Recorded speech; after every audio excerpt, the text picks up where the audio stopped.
Today's God's word is from the book of Genesis, chapter 48, verse 14 and 20. 오늘 하나님께서 우리에게 주시는 말씀은 창세기 48장 14절과 20절 이렇게 두 절의 말씀입니다. 우리 먼저 창세기 48장 14절을 우리 같이 읽겠습니다. 시작. 이스라엘이 오른손을 펴서 차남 에브라임의 머리에 얹고 왼손을 펴서 므낫세의 머리에 얹으니 므낫세는 장자라도 팔을 엇바꾸어 얹었더라. 20절도 같이 읽겠습니다. 시작. 그날에 그들에게 축복하여 이르되 이스라엘이 너로 말미암아 축복하기를 하나님이 내게 에브라임 같고 므낫세 같게 하시리라 하며 에브라임을 므낫세보다 앞세웠더라. 하나님의 말씀입니다. 아멘. 우리 같이 기도하도록 하겠습니다. 주의 말씀 앞에 우리는 언제나 설레는 기대감을 갖게 됩니다. 오늘 본문을 통해서 말씀을 들은 후에 온전히 우리의 것으로 받게 하여 주시고 짧은 감동에 그치지 말게 하여 주시고 우리 마음속에 머물게 하셔서 우리의 삶 가운데 실제로 말씀의 능력이 나타나게 하여 주시옵소서. 예수님의 이름으로 기도합니다. 아멘. 자, 창세기에 나오는 인물 중에서 요셉, 정말 참 큰 일을 한 아들입니다. 야곱에게 12아들이 있었지만 그 12아들 중에서도 요셉이 참 큰 일을 했습니다. 관직도 애굽의 총리라는 아주 높은 관직에 올랐지만 그뿐 아니고 자기 아버지와 또 그 형제들, 그 가족들 다 살려낸 인물입니다. 그렇죠? 요셉이 아니었다면 어떻게 됐을까? 아마 굶어 죽었을지도 모르는 일입니다. 자, 요셉은 형들에 의해서 노예로 애굽에 팔려왔지만 당시 세계 최대의 국가였던 애굽의 총리의 자리까지 올랐고 왕은 물론이고 모든 국민들에게 신임을 받았던 인물입니다. 그런데 이 요셉에게도 남모르는 고민이 한 가지가 있었습니다. 유대인들은 목의 혈통을 중요하게 생각을 합니다. 아버지가 누군가 관계없이 어머니가 유대인이면 그 자녀는 유대인입니다. 그런데 요셉은요, 애굽에서 결혼을 했어요. 누구하고 결혼을 했는가? 자기의 의지하고는 전혀 상관이 없이 바로가 정해주는 애굽 여인과 결혼을 합니다. 창세기 41장 45절에 보면 바로가 요셉의 이름을 애굽식으로 바꾸어주고 또 애굽의 제사장의 딸을 요셉에게 주어서 요셉의 아내로 삼게 했다. 그런 구절이 적혀 있습니다. 그리고 요셉은 이 여인을 통해서 두 아들을 낳았습니다. 그러나 유대인의 시각으로 보면 이 두 아들은 이방인입니다. 그렇죠? 어머니가 애굽 여인이기 때문에 그렇습니다. 요셉에게는 이게 참 큰 근심거리였어요. 그래서 요셉은 두 아들의 이름을 지어줄 때에도 애굽식 이름이 아닌 히브리식 이름을 지어주었어요. 그렇지만 그 이름만으로는 이들이 유대인이라는 인정을 받지 못합니다. 자, 요셉의 이 아픔은요, 아무에게도 위로받지 못하는 정말 큰 아픔이었어요. 자, 이 길도 계속해서 요셉은 고민을 합니다. 그 가운데 자기 아버지 야곱이 이제 기운이 너무 약해졌다 하는 소리를 듣게 돼요. 야곱의 나이가, 그 요셉의 아버지의 나이가 벌써 147세가 되었습니다. 더 망설일 수 없었던 요셉은 이 두 아들을 데리고 아버지 야곱을 찾아갑니다. 자, 12아들 중에서도 제일 사랑했던 요셉이 왔다는 소식을 들은 야곱은 침상에서 아주 가까스로 일어나서 말을 할 때 다른 말이 아니고 요셉의 그 두 아들 이야기를 먼저 꺼냅니다. 야곱도 사실은 요셉과 같은 고민을 하고 있었던 거예요. 자, 내 사랑하는 아들 요셉, 이 요셉으로 인해서 우리 온 가족이 다 목숨을 구했는데 이 요셉의 이 두 아들을 어떻게 우리 가족으로 받아들일 수 있을까? 야곱도 여기에 대해서 많은 생각을 했어요.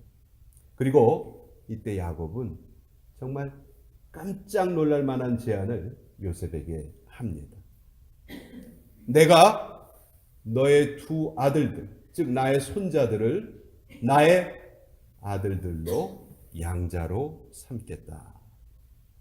창세기 48장 5절에 보면 애굽에서 내가 낳은 두 아들 에브라임과 므낫세는 내 것이라.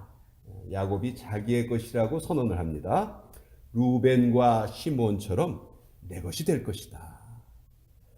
여러분, 이 제안은요, 이 요셉의 모든 그 고민을 한 번에 해결해 줄 수 있는 정말 묘안이었습니다. 이들이 비록 애굽 여인의 소생이지만 야곱이 자기 아들로 인정을 하니까 모든 문제가 다 깨끗이 다 해결이 된 거예요.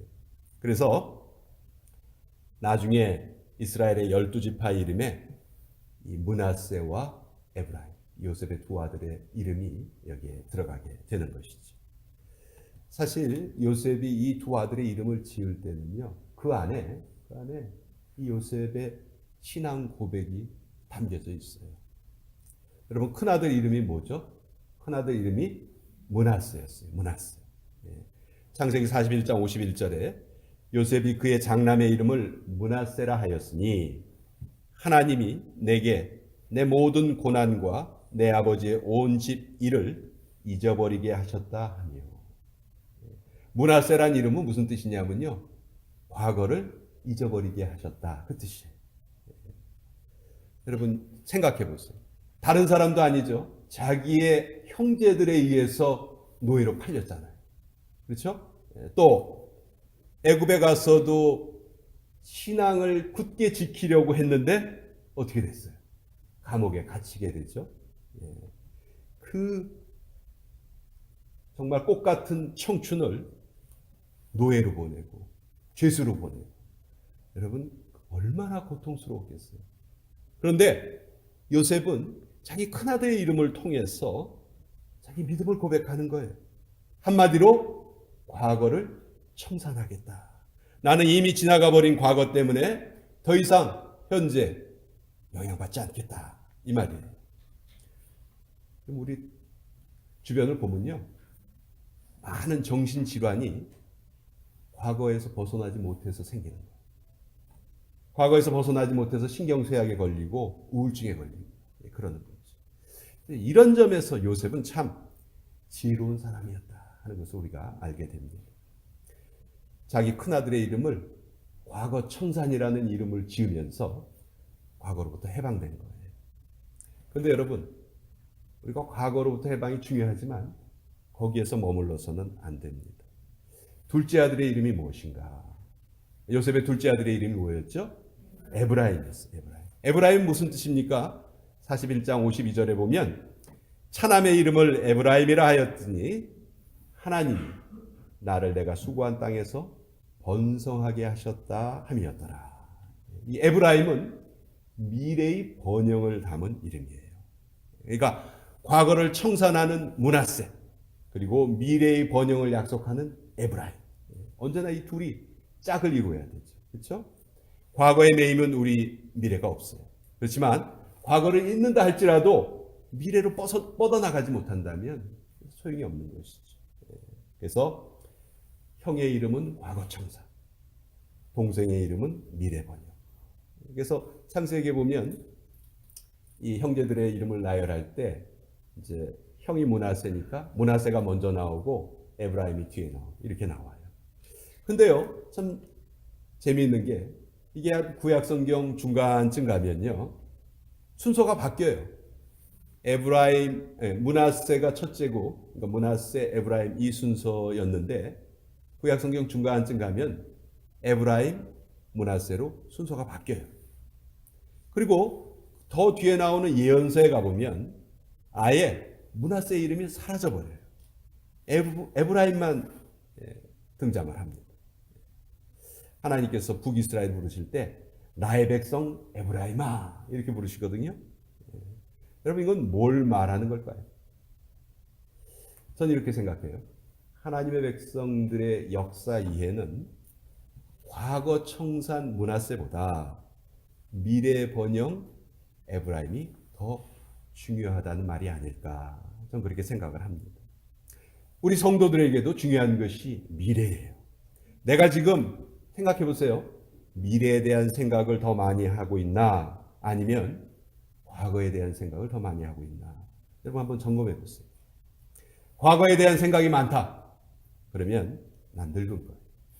그러나 미래에 대한 생각이 더 많다. 아직 젊은 겁니다. 우리 모두 나이와 관계없이 젊게 사십시다. 옆에 분들에게 말해주세요. 과거를 묻지 마세요.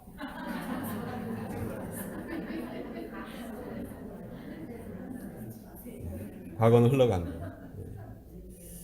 오늘 본문에서도요.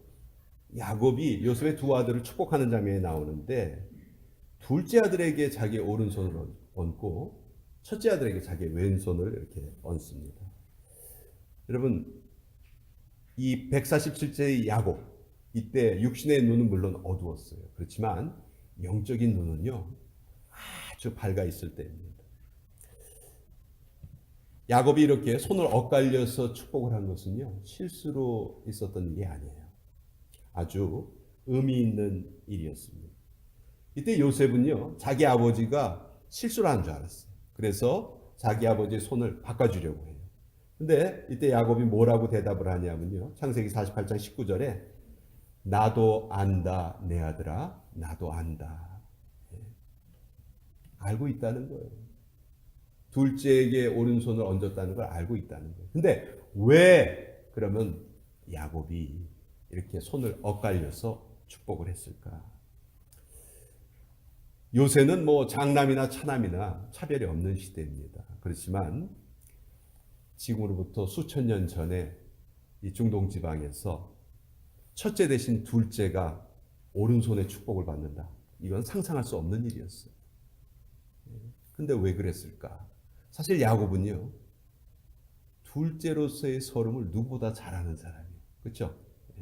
태어날 때 어떻게 태어났어요? 둘째로 태어나기 싫어서 형의 그 발 뒤꿈치를 잡고 나오잖아요. 그러니까 둘째의 서름을 너무 잘 알고 있으니까 첫째 대신 둘째한테 축복을 해준 것일까? 그렇지 않아요. 그렇지 않아요. 야곱이 이때 둘째에게 오른손을 얹어서 축복을 한 것은요. 하나님의 섭리였습니다. 성경에 보면요. 첫째보다 둘째가 선택된 경우가 여러 번 있어요. 여러분 인류 최초의 부부가 아담과 하와죠. 두 아들을 낳았습니다. 가인과 아벨을 낳았어요. 그런데 하나님께서 장남 가인의 제사는 안 받으셨어요. 그리고 둘째 차남 아벨의 제사를 받으셨죠. 또 아브라함이 사실 아들 순서로 보면요. 이스마엘이 첫째예요. 그렇죠? 그렇지만 이스마엘 대신에 누굴 선택하셨어요? 이삭을 선택했어요. 또 이삭도 장남인 에서를 선택하지 않고 차남인 야곱을 선택을 했죠. 그래서 예수님이 이런 말씀하셨죠. 마태복음 20장 16절에 보면 이와 같이 나중된 자로서 먼저 되고 먼저 된 자로서 나중되리라. 사실 이 하나님의 섭리는 우리가 이해할 수 없는 게 너무 많아요. 전도서 3장 11절에 보면 하나님의 하시는 일의 시종을 사람으로 측량할 수 없게 하셨도다. 하나님의 하시는 일을 우리가 알 수 없다는 거예요. 이때 야곱은 자기의 오른손을 요셉의 둘째 아들 위에 얹고 왼손을 첫째 아들 머리 위에 얹어서 둘째가 첫째가 되는 그 사건이 일어납니다. 아까 말씀드린 것처럼 그 당시의 전통, 그 당시의 상식이 다 깨져버린 거예요. 여러분 우리는 정말 중요하게 생각해야 합니다. 우리 사람의 기준으로 하나님의 복이 임하는 것이 아니고 누구의 기준으로 임해요? 하나님의 기준으로 하나님의 복이 임한다. 요셉이 아까 말씀드린 것처럼 이 아버지가 실수한 줄 알고 손을 바꾸려 했어요. 우리도 보통 이런 실수를 많이 하는 것 같아요. 그 영적인 거장이었던 사무엘도 마찬가지였어요. 하나님이 이스라엘의 왕으로 누구를 기름 붓고자 해서 사무엘을 이새의 집으로 보내셨어요. 근데 아들들이 쫙 서 있는 걸 보고 사무엘은 첫째 아들에게 기름을 부으려 합니다. 첫째 아들이 아주 늠름해 보이고 잘생겼고, 그래서 첫째 아들에게 기름을 부으려 했어요. 근데 하나님이 그때 말씀하세요. 아니다. 그 사람이 아니다. 그 사람이 아니다. 결국은 누구에게 기름을 붓습니까? 8번째 아들이었던 다윗에게 기름을 붓는 것이죠. 자, 이렇게 하나님의 길은 우리의 길과 다르고 하나님의 생각은 우리의 생각과 다르시다 하는 겁니다. 야곱이 이때 그 둘째 손자에게 축복을 한 것은 인간이 잘나고 하나님의 복을 받을 자격이 있고 머리도 좋고 잘생겼고 그만한 공로와 업적이 있고, 여러분, 이래서 하나님이 복을 주시는 것이 아니다 하는 것을 이 사건은 우리에게 알려주고 있는 것입니다. 사실 야곱도 생각해 보세요. 젊은 시절에 야곱은 얼마나 부족했어요. 그러나 하나님께서 야곱을 선택하셔서 은혜 받을 자에게 은혜를 주시고 긍휼 베풀 자에게 긍휼을 베풀어 주셨다. 그것을 야곱은 이 사건을 통해서 선포하고 있는 거예요. 우리도 마찬가지예요. 하나님, 저는 정말 하나님께 복받을 자격이 부족합니다. 부끄럽습니다. 우리가 만약 그렇게 느끼고 있다면 저는 그 사람은 하나님의 은혜를 받을 준비가 되어 있다. 그렇게 생각을 해요. 하나님은 바로 그런 자들에게 은혜를 베풀어 주신다. 만약 사람이 자기 공로가 있어서 구원을 받고 천국을 자기의 업적으로 가게 된다면 여러분, 그거는 공로사상이에요. 성경은 그런 공로사상을 아주 결단코 반대합니다. 교회는 오로지 받을 자격이 없는 사람들에게 하나님이 은혜로 영생을 주시고 구원을 베풀어 주셨다 하는 것을 복음이요 진리로 생각하는 그런 사람들의 모임이 바로 이 교회예요. 우리는 그래서 야곱처럼 인생의 마지막 때 하나님은 자격 없는 나에게도 은혜를 베풀어 주신 너무도 좋으신 하나님이십니다. 우리는 그걸 고백할 수 있어야 합니다. 자, 야곱이 이 요셉의 두 아들들에게 했던 축복 그대로 이루어져요.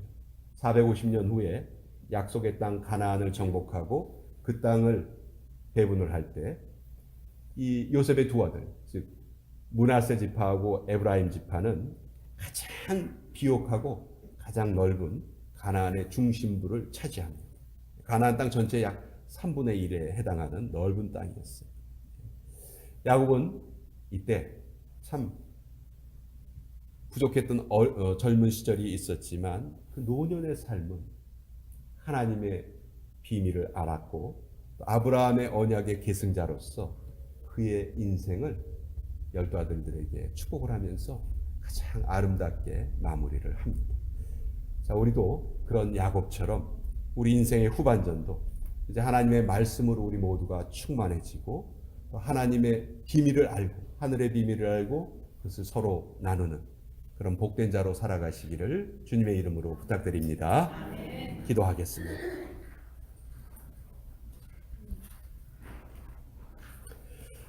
은혜의 아버지 하나님, 야곱은 하나님의 섭리로 에브라임에게 오른손으로 축복을 하였고 또 하나님은 섭리대로 역사를 이끌어 가셨습니다. 우리들 또한 아무 내세울 공로가 없었지만 주님의 섭리로 구원자의 반열에 들게 하여 주신 것 감사합니다. 우리 모두 이제 과거보다는 미래를 더 많이 생각하게 하여 주시고 하늘의 비밀을 깨닫고 나누는 자들로 살아가게 하여 주시옵소서. 예수님의 이름으로 기도합니다. 아멘. 우리 다 자리에서 일어나십시오.